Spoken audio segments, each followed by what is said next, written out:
బహిర్గతం చేసినప్పుడు, అంటే ఆ రిపోర్ట్ను పబ్లిక్ డొమైన్లో పెట్టినప్పుడు మేము చూసాం. ఆ రిపోర్ట్లో ఉన్నటువంటి విషయాలన్నీ కూడా చాలా సుదీర్ఘంగా ఆ రోజు ఉత్తమ్ కుమార్ రెడ్డి గారు ఉచ్చరించారు.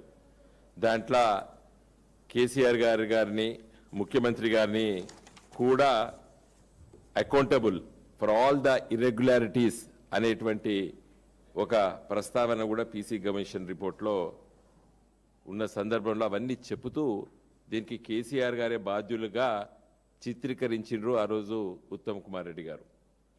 ఆ ప్రెస్ సమావేశం అయిపోయిన వెంటనే ఒక ప్రముఖ ఆంగ్ల దినపత్రిక విలేకరి నాకు ఫోన్ చేసి అడిగితే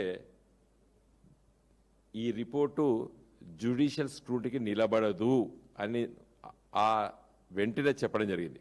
తెల్లారి ది హిందూ పత్రిక విలేకరి వారు కూడా ఉత్తమ్ కుమార్ రెడ్డి గారు ఇచ్చినటువంటి స్టేట్మెంట్తో పాటు నా స్టేట్మెంట్ కూడా ఇచ్చిండ్రు. KCR was not allowed to present his arguments అని చెబుతూ 8B 8Cకి ఇవ్వవలసినటువంటి మినిమం అవకాశం కూడా ఇవ్వలేదని కూడా చెబుతూ ఈ రిపోర్ట్లో ఎట్టి పరిస్థితులు నిలబడదని చెప్పినాం. కారణం ఏంటంటే మరి ఆ రిపోర్ట్లో ఏకపక్షంగా కాంగ్రెస్ పార్టీ చెప్పినటువంటి విషయాలు, అధికార యంత్రాంగం చెప్పినటువంటి విషయాలనే రాస్తూ ఆయన రిపోర్టు సబ్మిట్ చేయడం జరిగింది. దీంట్లో అతి ముఖ్యమైనటువంటి విషయం ఏంటంటే ఈ ఎక్స్పర్ట్ కమిటీ అంటే ఇంజనీర్స్ ఇచ్చిన రిపోర్ట్ పైనే ఘోష్ కమిషన్లో చాలా దిక్కులు మాట్లాడాడు. ఆ ఎక్స్పర్ట్ కమిటీలో లోపల ఏమున్నదనేది కూడా చూడలేదు ఆ ఘోష్ కమిషన్. కానీ ఇప్పటికి ఈరోజు ఈ నిమిషాన్ని కూడా రేవంత్ రెడ్డి మాట్లాడినా, ఉత్తమ్ కుమార్ రెడ్డి మాట్లాడినా పచ్చి అబద్ధాలు మాట్లాడుతున్నారు. ఎక్స్పర్ట్ కమిటీ ఇంజనీర్లు ఆ రోజు ఏం చెప్పిన వాళ్ళు, మేడిగడ్డ దగ్గర నుండి నీళ్ళని నేరుగా మిడ్ మ్యానర్లో తీసుకుపోవడానికి వీలు లేదు, ఎందుకంటే అది బొగ్గుగొర్రెల ప్రాంతం నుంచి వెళ్ళి పైప్ లైన్ అండర్ గ్రౌండ్ పోతే బాగుండదు. మేడిగడ్డ చెప్తే ఇక అర్థం చేసుకోరు కదా. ఆ రిపోర్ట్ అనేది చదివేటువంటి ఇంగిత జ్ఞానం కూడా లేదు. దాన్నే పదే పదే చెప్తాడు ఈ ఉత్తమ్ కుమార్ రెడ్డి రేవంత్ రెడ్డి. ఆ ఎక్స్పర్ట్ ఆ రోజు ఇంజనీర్లు కూడా వద్దంటే కూడా కేసీఆర్ చేసిండు, ఇంజనీర్లు వద్దంటే కూడా కేసీఆర్ చేసిండు అని పచ్చి అబద్ధాలు. ఆ రిపోర్ట్ మొత్తం చదివితే అర్థమవుతుంది కదా. కేసీఆర్ గారు ఏమన్నారు, మేడిగడ్డ దగ్గర నుంచి తీసుకపోవచ్చు, ఆప్షన్స్ వెతకండి అని అన్నాడు. అదే అవకాశం లేదు మేడిగడ్డ దగ్గర నుంచి అని చెప్పారు. అప్పుడు కేసీఆర్ గారు ఏం చేశారు, ఇది చాలా ముఖ్యమైన పాయింట్, దాదాపు 30-40 TMCల నీళ్లు నిల్వ చేసేటువంటి నీళ్లు ఎప్పటికి ఉంటాయి, ఎత్తిపోతలు దాదాపు 200 TMCలు ఎత్తిపోయొచ్చు. ఒక్క ఎకరం కూడా భూసేకరణ చేయకుండా ఆపిండు కేసీఆర్ గారు, నిర్మించాడు. ఎట్లా, he took the river bed as storage. Medigadda దగ్గర 10 నుండి 15 TMCలు, అన్నారం దగ్గర, తర్వాత సుందిళ్ళ దగ్గర ఎత్తిపోసి పోయాడు. అంటే గోదావరి రివర్ బెడ్ లోపటే అన్ని నీళ్లను నిల్వ చేసే ఒక బృహత్తర పథకమే కాళేశ్వరం ప్రాజెక్టు. మేడిగడ్డ, అన్నారం, సుందీల, శ్రీబసార్ ప్రాజెక్ట్ అంటే ఎల్లంపల్లి ప్రాజెక్టులో గోదావరి నదిపైనే అన్ని నీళ్లను నిల్వ చేసేటువంటి గొప్ప ఆలోచన చేసినటువంటి నాయకుడు కేసీఆర్ గారు. నిన్న ఇదే కాంగ్రెస్ ప్రభుత్వం కర్ణాటకలో 1,00,000 కోట్లు భూసేకరణకే ఖర్చు పెడుతున్నారు. Mister Revanth Reddy, Uttam Kumar Reddy, mind it, ఆలోచన చేయి. నీళ్లు భూసేకరణ చేయడానికి అల్మెట్టి ప్రాజెక్టు ఎత్తు నిల్వ చేస్తే 70-80 TMCల నీళ్లు నిల్వ చేయడానికి, భూసేకరణ చేయడానికి 1,00,000 కోట్లు ఖర్చు అవుతుందని చెప్పి సిద్దిరామయ్య గవర్నమెంట్ క్యాబినెట్లో తీర్మానం చేసింది. ఇలా 70-80 వేల కోట్ల రూపాయల ఇంత పెద్ద ప్రాజెక్టు కాళేశ్వరం ప్రాజెక్టు కట్టిండు కేసీఆర్ గారు. ఇవన్నీ చెప్పడానికి అవకాశం ఇవ్వలేదే. ఏకపక్షంగా నువ్వు ఏం చెప్తే అది వినడానికి పాపం ఆ జడ్జి గారు. కమిషన్ అట్లా నడుస్తుందా? కమిషన్ నడిస్తే తీరేది లోకపే. ప్రజాస్వామ్యానికి ఇది గొడ్డలి పెట్టు అని చెప్పి ఇలా హైకోర్టు తీర్పు చెప్పింది. ఇవాళ ప్రిన్సిపల్స్ ఆఫ్ న్యాచురల్ జస్టిస్ను తిలోదకాలు ఇచ్చిందని చెప్పి ఇలా తీర్పులో పొందపరిచారు. ఇలా సాయంకాలం అప్లోడ్ చేసిన తర్వాత మొత్తం వస్తుంది తీర్పు, చూద్దాం.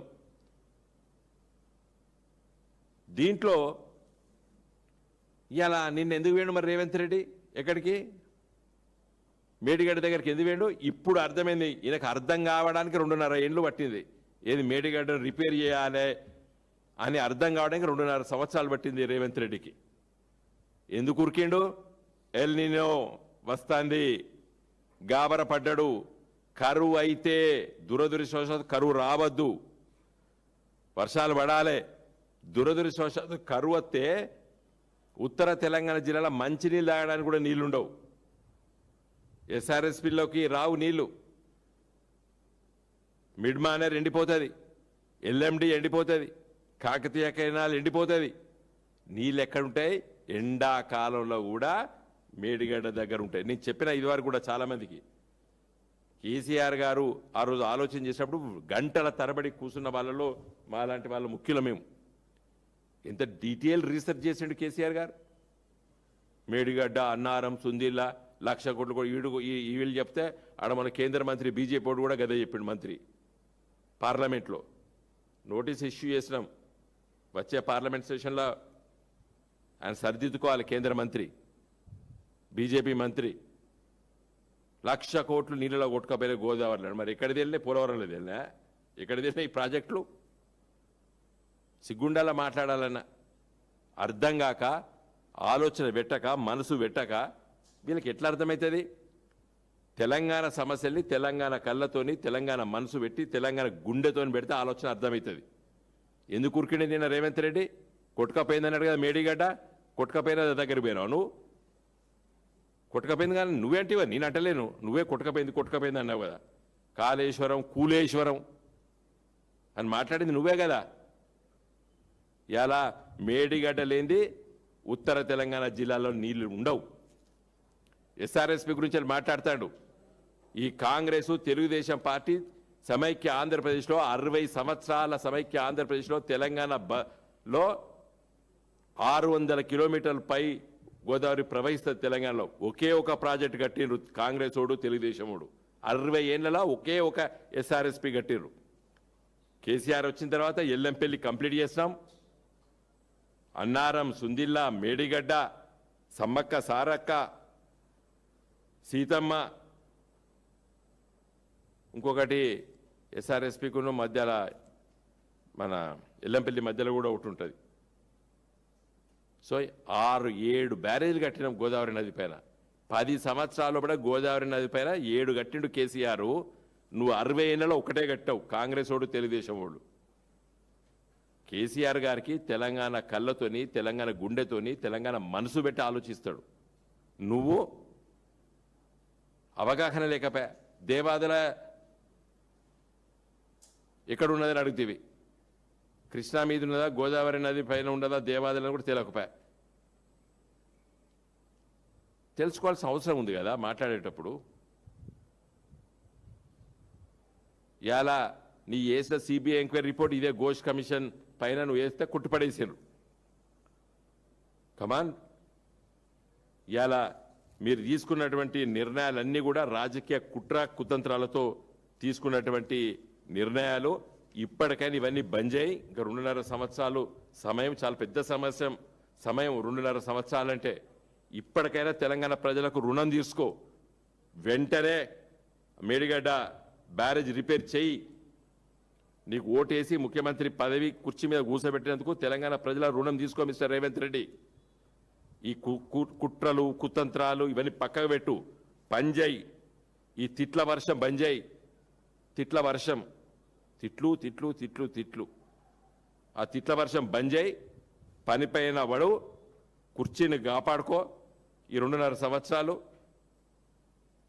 ఎవరితోని మీ వాళ్ళతోని 2.5 years కాంగ్రెస్లో ఇంటర్ స్ట్రగుల్ కూడా చూసుకో ప్రజలు నీకు అవకాశం ఇచ్చిండ్రు పనిచేయి ఈ రుణం తీర్చుకో నీకు 2.5 ఏండ్లే ఉంటుంది నీకు నువ్వు పని చేయలేవు మిగతా సమయం మళ్ళీ మేమే రావాలి మేమే చేయాలి నువ్వు చేసిన తప్పిదాలని ఎక్కడికో తీసుకుపోతాం ఇప్పటివరకు తెలంగాణని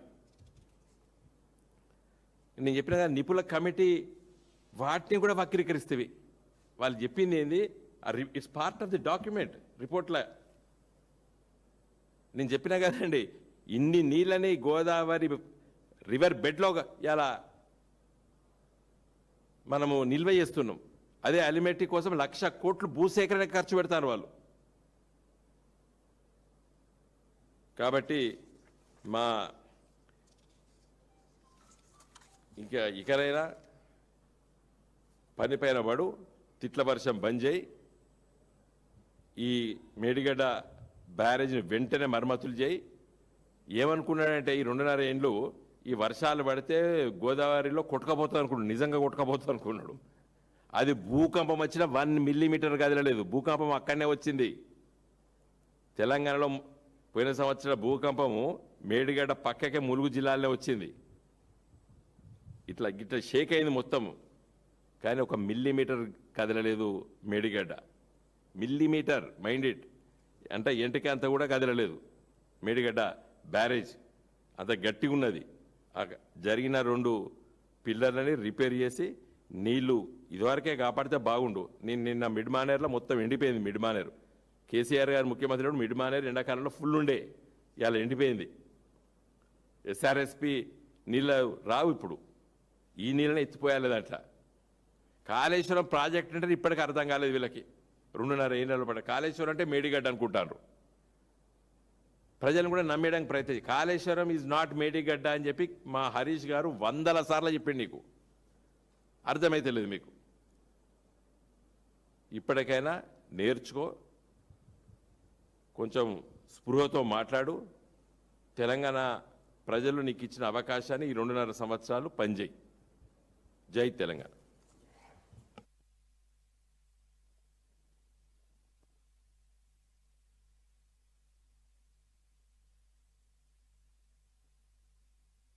ఇప్పుడు ప్రభుత్వం ఇనిషియేటివ్ తీసుకోవాలండి, అంతే. ప్రభుత్వం ఇనిషియేటివ్ తీసుకొని పనిచేయాలి. 500 కోట్లు it's not a very big amount to repair చేయడానికి.